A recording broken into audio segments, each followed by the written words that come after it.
Welcome to student dictation. अगर आप channel पर नए हैं तो चैनल को सब्सक्राइब कर लें और बेल आइकन जरूर दबाएं। डिक्टेशन 5 सेकंड बाद शुरू होगा।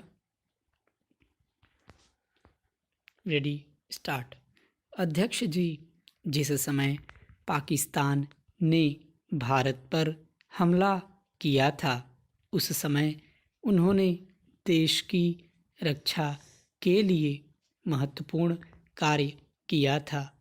इसके साथ ही मैं मंत्री महोदय को यह भी स्मरण दिलाना चाहता हूँ कि शायद उन्होंने इस पर ध्यान नहीं दिया कि इस बार जो राष्ट्रीय पुरस्कार मिले हैं उनमें रेलवे प्रशासन को केवल 2 ही प्राप्त हुए हैं, जबकि मैं ऐसा मानता हूँ कि हमारी सेना के बाद अगर किसी ने युद्धकाल में सराहनीय कार्य किया है तो वह रेलवे प्रशासन अथवा रेलवे कर्मचारी और अधिकारी हैं।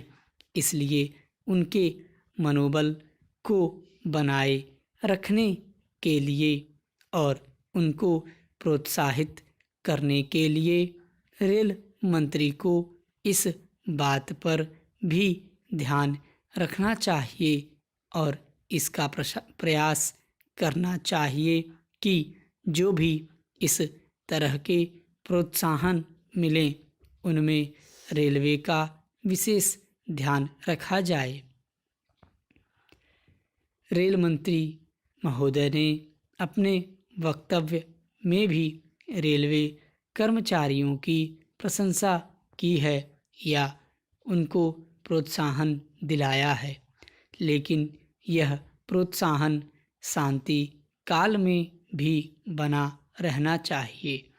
रेलवे ने युद्धकाल में जो काम किया वह तो देश की रक्षा का महान उद्देश्य था, लेकिन उसके बाद देश के निर्माण में या गरीबी मिटाने के लिए जो युद्ध होता है उसमें भी प्रत्येक रेलवे कर्मचारी का मनोबल उसी तरीके से बना रहे, इसके लिए भी रेल मंत्री महोदय को कुछ कदम उठाने की आवश्यकता है।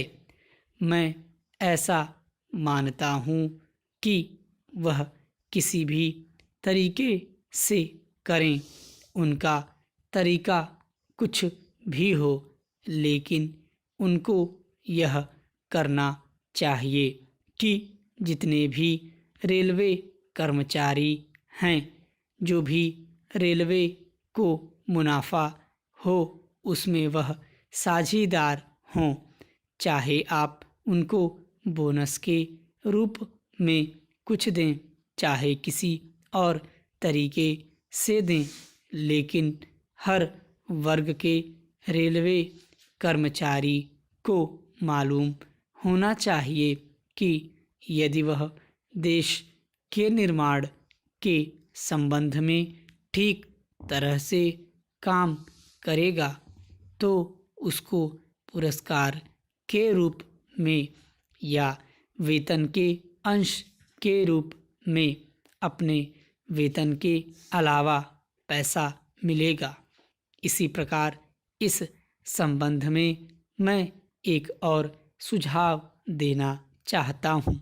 स्वतंत्रता के बाद रेल प्रशासन भारत सरकार का प्रशासन हो गया, लेकिन यह लोकसभा एक विशेष उद्देश्य को लेकर चुनी गई है।